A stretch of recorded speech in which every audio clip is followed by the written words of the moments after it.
Buen día, ¿cómo andan? Qué bendición poder estar reunidos como comunidad, como cuerpo.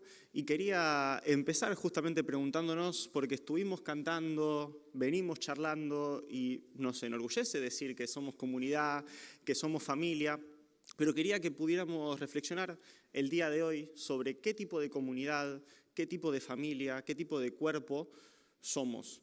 Porque uno miraría cómo es la sociedad hoy en día y vemos que hay muchas formas de estar conectados, muchas formas de estar incluso conectados entre nosotros, poder estar con alguien en el exterior y estar relacionados, pero no nos relacionamos en profundidad con las personas que tenemos al costado. Entonces es interesante poder ver qué tipo de comunidad crea el Evangelio. No crea simplemente una familia o una comunidad en base a gustos o a intereses afines, sino que crea una comunidad basada y centrada en Cristo. Y así como lo que nos une o lo que nos convoca es Cristo, también esa unión con Cristo es lo que nos hace tener esa unión entre hermanos de la fe. Y hoy vamos a estar reflexionando un poco sobre eso, sobre cómo el Evangelio crea esta comunidad, que se podría decir esta comunidad misionera, que yo elegí 3 puntos, pero podrían haber sido muchos más, seguramente a ustedes o cuando leímos el texto o cuando sigamos reflexionando se les pueden llegar a venir muchos más a la mente, pero como que me gustó más hacer foco y hacer énfasis en 3 puntos, que es que una comunidad misionera está centrada en Cristo, es perseverante y crece en discernimiento. Esos van a ser los 3 puntos que nos vamos a estar enfocando el día de hoy y seguramente, como bien dije, vamos a poder seguir reflexionando en muchos otros que se nos vengan a la cabeza. Lo primero que nosotros vemos apenas arranca el pasaje es Pablo y Timoteo describiéndose a ellos como siervos de Jesucristo. No mencionan ningún tipo o no hacen alarde de algún tipo de título, sino que se manifiestan en disposición o predispuestos al servicio de alguien, en este caso de Jesús. En este caso buscaban imitarlo, no buscaban que ellos sean el nombre que resalte, sino decir, no vinimos en nuestro nombre, sino que venimos en nombre de Jesús. Siempre tenían bien en claro cuál era su misión, cuál era su objetivo o en nombre de quién hacían lo que hacían. Sabían que no lo hacían para enorgullecerse, sabían que no lo hacían para vanagloriarse, sino que lo hacían porque estaban sirviendo a Jesús. Ese era su centro y ese era su enfoque. No sacaban la vista de todo eso. No les importaba su trayectoria, la autoridad que incluso pudieran ya tener dentro de las iglesias a las cuales iban plantando, sino que su identidad estaba únicamente fundada en Cristo. Y hay una palabra muy interesante acá, que es la expresión santos. Hay otras versiones que traducen la palabra a todos los creyentes de Cristo. Y me quería hacer un parate acá, porque muchas veces nosotros podemos llegar a malinterpretar qué es lo que verdaderamente quiere decir esta palabra santos, y capaz lo inclinamos o solemos tender más a un pensamiento en cuanto a que una persona santa es una persona perfecta, es una persona que no tiene ningún tipo de error, o incluso pensamos que los santos son esas personas que se veneran o que se las tiene ahí arriba casi a la par en cuanto a divinidad o cercanía a Cristo. Y perdemos de vista la cuestión de lo que verdaderamente significa ser santos de Cristo. Y que todos los creyentes, si entendemos verdaderamente qué es lo que significa ser santos, que es esta unión con Cristo y unión con otras personas, va a poder cambiar radicalmente nuestra concepción y no vamos a tener tanto miedo capaz de mencionar esta palabra y decir, uy, no, van a pensar que me la estoy creyendo o que soy perfecto o que no tengo ningún error. Cuando en realidad la palabra santos de lo que nos habla es de esta unión con Cristo y esta unión con otras personas. que acá quiero hacer un paréntesis, esta unión con Cristo no nos hace divinos y la unión con las personas no nos quita nuestra personalidad o nuestra individualidad. Sí estamos unidos a Cristo por su muerte y su resurrección, y sí estamos unidos a otras personas, pero no nos quita que cada una sirva a Dios, cada una se relacione con Dios de manera personal y de manera individual. Pero el Evangelio no crea o no usa personas aisladas, sino que crea comunidad. Y muchas veces nosotros podemos caer en un error, si lo vemos desde un punto de vista individualista, en el sentido de yo vengo a un servicio, vengo a recibir, vengo a escuchar, vengo a que me hablen, y eso es una postura súper individualista y nos quita la posibilidad de poder ser comunidad y poder ver lo que Dios quiere hacer, no a través mío, sino a través de la comunidad, todos juntos, como creyentes, como santos de Dios. Entonces esto es un punto importante que tenemos que tener, porque si nosotros no tenemos esta unión con Cristo, menos vamos a tener esta unión con otras personas. Entonces, siento que parte desde el punto de, justamente partida, de primero ser santos nosotros como Dios es santo, que también nos exhorta la Biblia, por ejemplo, en 1 Pedro 1, del 15 al 16, que dice, más bien sean ustedes santos en todo lo que hagan, como también es santo quien los llamó. Pues está escrito, sean santos porque yo soy santo. Una comunidad que no está centrada en Cristo va a estar centrada o en la alabanza, o incluso mismo en las personas, en el pastor, en algún líder. Entonces es central que arranquemos teniendo bien firme o bien identificada cuál es nuestro enfoque, cuál es nuestro punto de partida como comunidad. ¿Qué es lo que nos reúne acá? No nos reúne el hecho de que vivimos cerca, de que nos gustan ciertos equipos de fútbol, ciertas afinidades, sino que lo que verdaderamente nos une y debería ser el centro es Cristo, nada más. Una comunidad perseverante. Acá en Filipenses 1:6, Pablo dice, estoy convencido de esto, el que comenzó tan buena obra en ustedes la irá perfeccionando hasta el día de Cristo. Pablo estaba convencido de que no era el poder humano el que iba a lograr que la comunidad crezca o que los individuos incluso crezcan de manera personal, sino que estaba plenamente convencido de que lo único que iba a hacer crecer a las personas y a la comunidad era el poder de Dios obrando en la vida de cada uno de nosotros. Y esto capaz nos sirva porque podemos estar ya sea o de un lado o del otro. ¿En qué sentido? Capaz podemos estar recibiendo exigencias de parte de la comunidad o de parte de las personas que capaz no conocen a Cristo, y tenemos exigencias en el laburo, tenemos exigencias en los estudios, en nuestra familia incluso, o en nuestras parejas, o al revés, nosotros estamos siendo quienes exigen a nuestras parejas, a nuestros amigos, en el trabajo, en los estudios. Entonces, esto es importante para que podamos entender que Dios está trabajando con cada uno de nosotros.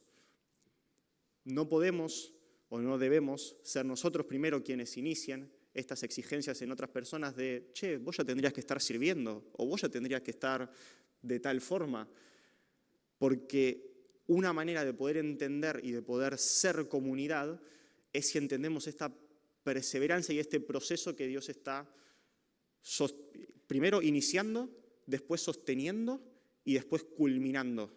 Dios está en proceso y tenemos esa seguridad y tenemos esa confianza de que lo que Dios empezó lo va a terminar.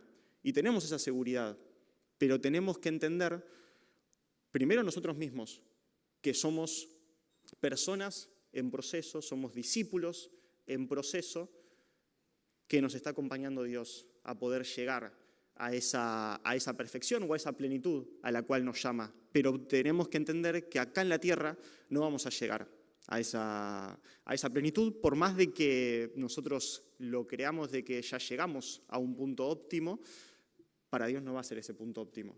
Entonces es importante primero poder interiorizarlo nosotros mismos y tenernos a veces incluso paciencia con nosotros mismos, de que somos esta obra en proceso, que Dios no terminó todavía con nosotros, y también poder hacérselo entender a las otras personas que capaz nos exigen que lleguemos a ese nivel o a ciertos estándares, y poder hacerles entender de que así como Dios no terminó con ellos, tampoco terminó con nosotros. Esa es la parte linda. La parte capaz que nos compromete un poco más es no solamente quedarnos con esta cuestión de la gracia de Dios, que Dios está trabajando con nosotros, que Dios tiene amor con nosotros, que Dios nos acompaña, nos equipa, pero a la par, y esta es la paradoja o la tensión cristiana, es que somos estas personas, somos estos discípulos en proceso, pero a la vez de que estamos siendo transformados por el poder del Espíritu Santo en cada uno de nosotros, estamos llamados a dar testimonio. Entonces no nos debería servir para quedarnos en una zona de confort el hecho de decir, sí, Dios está trabajando conmigo, y tirarnos como vagos y no hacer nada y no progresar, sino que debería llamarnos a la acción y poder decir, sí, Dios está trabajando conmigo, pero a la vez en lo que yo ya pude identificar que Dios ya transformó, que Dios ya renovó, restauró, poder ponerlo al servicio del otro. No quedarnos en una cuestión pasiva o en una cuestión de siempre voy a estar queriendo esperar a estar en plenitud para poder estar al servicio del otro o para poder ser comunidad y compartir de esto que Dios me dio con otras personas. Entonces es los dos, es por un lado la gracia y la misericordia de Dios que nos está acompañando y que nos está transformando y nos está sosteniendo y va a completar este proceso que arrancó en la vida de nosotros, pero a la vez esta perseverancia nos llama a ser testigos hoy en día ya con lo que Dios está haciendo en nuestras vidas. Hay una analogía o ilustración muy linda que capaz ya la escucharon, capaz no, pero que demuestra a los cristianos como bolsitas o como saquitos de té. ¿En qué sentido? En que capaz los saquitos o las bolsitas de té en sí mismos, si no tienen nada, capaz no se puede sentir nada, no se puede ver nada, no se puede ver una transformación en ese saquito de té. Simplemente son hebras que están ahí encerradas. Pero cuando se las somete a agua, ahí empiezan a alargar olor, ahí empiezan a alargar un aroma, un líquido, y se empieza a ver esa transformación y da a entender que viene de lo que tenían adentro suyo. ¿En qué sentido lo vinculo con nosotros como cristianos? Nosotros somos esos saquitos de té.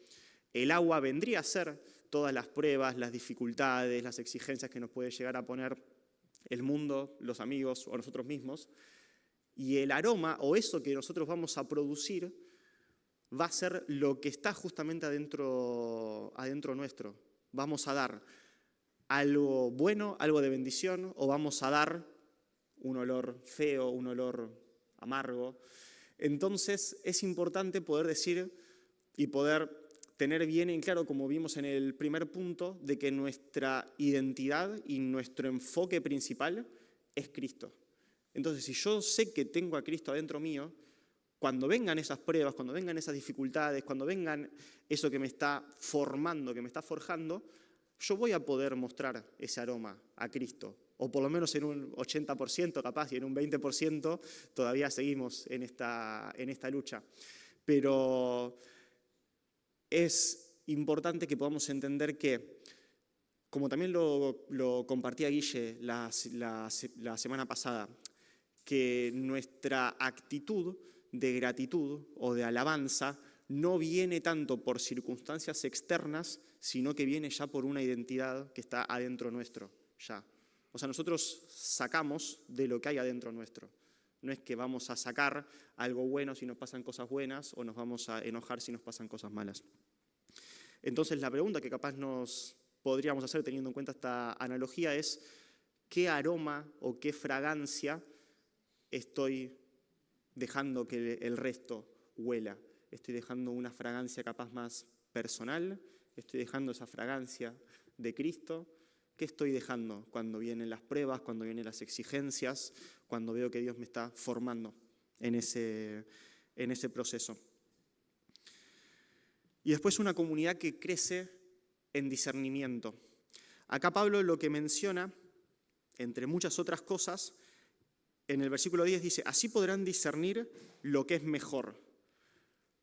Muchas veces, antes capaz, no sé si pasaba tanto, pero hoy en día, yo por lo menos lo que veo es que no es tan difícil poder distinguir entre lo bueno, entre lo malo, entre lo blanco, lo negro, lo puro, lo impuro, sino que lo que verdaderamente nos cuesta es poder distinguir lo que es bueno de lo que es mejor. Ahí es donde verdaderamente está nuestro desafío como cristianos, porque la mayoría, sí, por no decir todos, pero la mayoría generalmente sabemos qué es lo que deberíamos hacer o qué es lo que se nos llama a hacer. El problema está cuando se juntan dos circunstancias o dos cosas que son buenas, que no son malas, pero como cristianos somos llamados a poder elegir entre lo mejor, a poder discernir qué es lo que va a ser de más bendición. Se cambiaría capaz el paradigma o la pregunta de que capaz antes estaba más centrado en si esto es pecado o no es pecado, entonces lo hago o no lo hago. Ahora capaz la pregunta sería, ¿edifica? ¿Me edifica esto que estoy haciendo? ¿Es de bendición esto que estoy haciendo?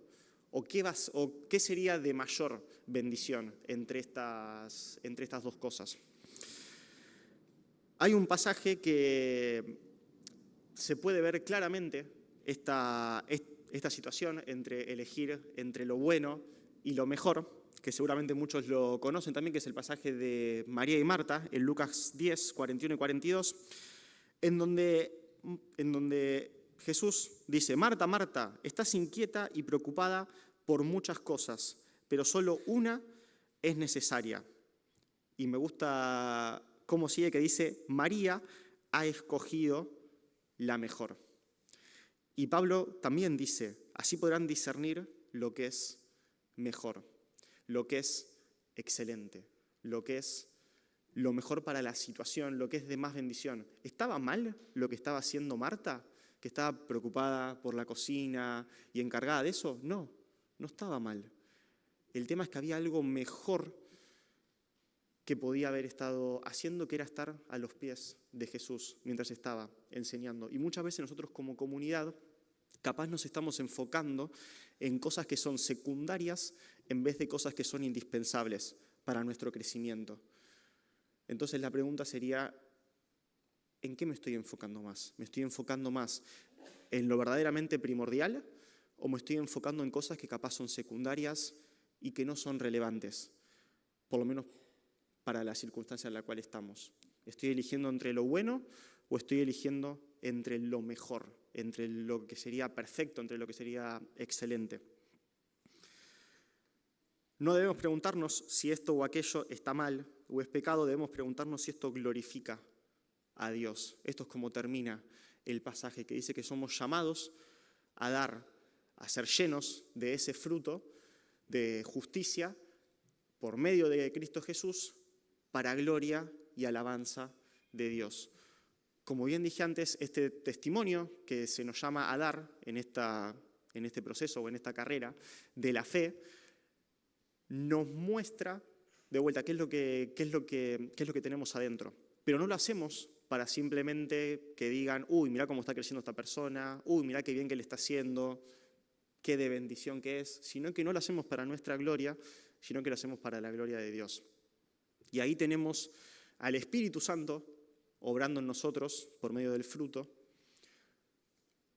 y se lo damos para gloria y honra de Dios.